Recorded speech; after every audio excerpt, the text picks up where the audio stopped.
and let's get into it.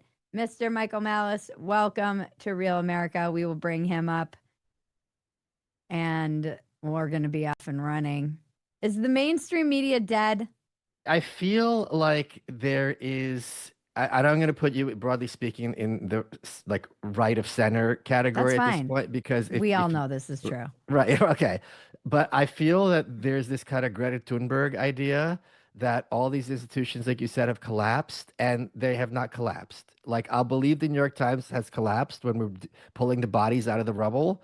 I'll believe the universities have collapsed when I see the professors on lampposts. None of these things have come close to happening. And I started doing Gutfeld again earlier this year. And there's this, you and I personally know there's this trope, Fox is dead, cable news is dead. So what I was told not to do during COVID, did my own research. And February, and that's the last time I checked. I hate that expression, but this is literally true. Last I checked, which was February was Fox's biggest month ever. So and the other point is, yes, the Joe Rogan audience is a lot bigger, but if I asked you, would I rather have persuade 9 Supreme Court justices or 90,000 average citizens? The answer is clear. So I think there's a discontinuity because I think these shows are watched by people who are still making decisions, especially in corporate America. I think this whole old school leftist Bernie Sanders idea that corporate America has an enormous amount of power is like undeniable.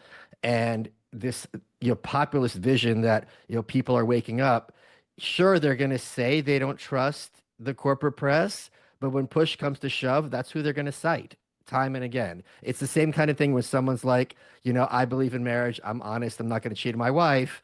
I'm going to say that, but there's something called revealed preferences. What happens when push comes to shove and people are not citing, Alex Jones as a source? They're still going to be citing the New York Times or CNN or these other places, even people on the right.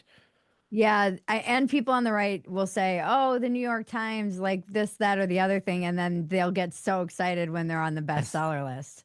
Yes. It still means something to them. It's It like will if mean you, something to everybody. yeah. It's a thing. It's a chit in your belt. So But so when people talk about the mainstream media, do you think that it is still just what we're talking about, this corporate press? How do you, it just feels like the wrong definition for something that is not truly pulling in the same numbers as a lot of these other podcasts Well, are. I think one of the things that Trump has done is kind of abolish the concept of mainstream. I feel like we're Mhm. like a cell that's going through osmosis and we're Mhm. segregating out ideologically into two like Venn diagrammy spheres. So I don't, if I were like literally, if I asked you, what does a centrist in America think in 2025? I don't know what the answer would be because I don't know that there's a lane for that. Like, what is the center? It's so bifurcated. I'm not even saying this is a bad thing, but you're either like a Trump supporter, and if you like Trump, you're probably going to be pretty rah-rah for him because he inspires that kind of excitement and enthusiasm, quite understandably. Or you're going to be like, this, we're entering a new dark ages. Like, it's awful. And like what's America come to? Neither of those are like moderate positions. Yeah, this goes to something that I've been thinking about a lot, which is that I'm not exactly sure the center is holding. Right. I don't know that, again, like you, I'm not sure that's a horrible thing, but I'm not sure what the center to me feels like a Fox conservative, like a Fox News conservative. When I did Jesse Waters, actually, I was shocked at how many people from my high school, my Yeah. peers, reached out to me. That was surprising to me because I think Fox News actually does skew much younger than the average MSNBC viewer is 65 years old. The average viewer for Fox, I think, is more in their 40s. It could maybe even be younger than that. And what I have noticed is that as the mainstream doesn't really exist, when you have something, you could arguably say Rogan is mainstream now. Not necessarily by the definition that we presented at the beginning of this, but he is part of the mainstream media ecosystem. Sure. And as these things collapse and people don't really know where to get their truth or what is true, and now you have AI kind of entering the chat, people do seem to be actually going back to mainstream media. Like you're saying, they're retreating back to the thing that they know. Yeah, I'm not trying to be pedantic, but I will be. Like you're saying collapse, and I'm not seeing a collapse. Like Officer Harris still got 48% of the vote, and there's a lot of conservative hand waving about how that doesn't matter. And sure, it doesn't matter in electoral college kind of sense, and Trump got every single swing state. But unless you can explain why the worst candidate the Democrats put up in decades did that well against the best candidate the Republicans put up in decades, you really I think aren't getting a full vision of the picture, what's going on like in this country. Yeah, I guess when I mean collapse, it's the idea that there was a central place Oh yeah, that had that's all of the correct. power and it's flattened into I something agree. that's much more spread out. So it's I probably not the right term that but I'm I've using. also pushed back a little bit.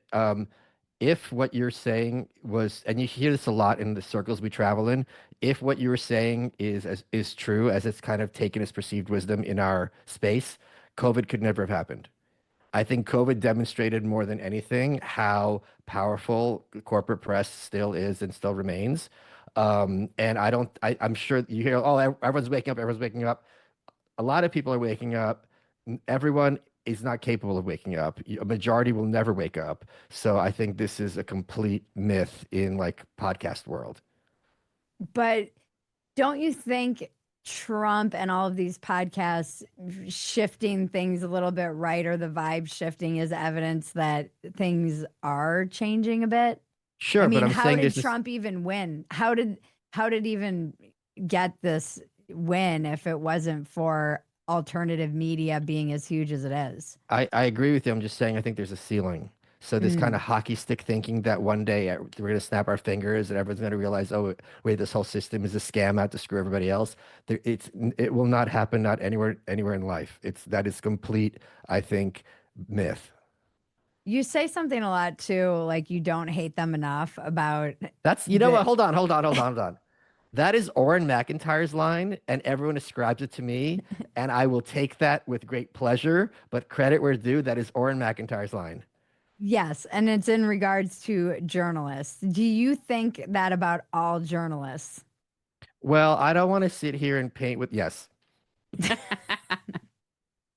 Even the like local ones Yeah, doing they're just God's bad work? at it. They're just incompetent. It's Are like they're they? the equivalent of the streetwalker. They're just not really good at their job. Doesn't mean that I have nothing against sex workers, but like she's not really a better person because she's not getting picked up.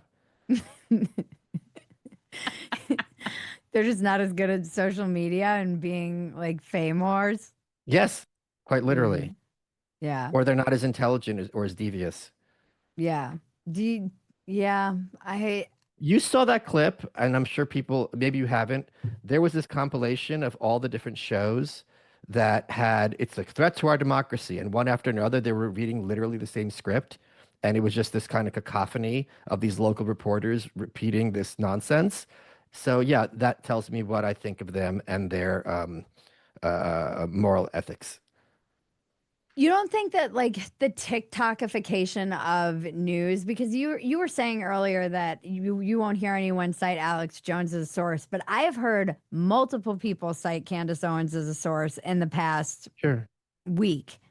And so I will push back and say I think that people are citing alternative media figures as sources who have massive audiences. Sure, And sure. and like the Maha movement came out of a lot of the alternative media and red pilling. And that's like an entire huge movement that's actually affecting policy and our government. So Oh, I maybe it agree is with you. collapsing. I agree with you. I'm just saying that it's not regard. Candace Owens and RFK are still, even in like right of center spaces, not regarded with anywhere near the sense of stature and credulity that the New York Times is or the Washington Post. It's still like, if it's still like regarded as the gold standard for better or for worse. And I think the Maha movement is something that I think is a great example of this kind of space breaking up into normie world, and I think it's just absolutely wonderful as I sip my Diet Coke.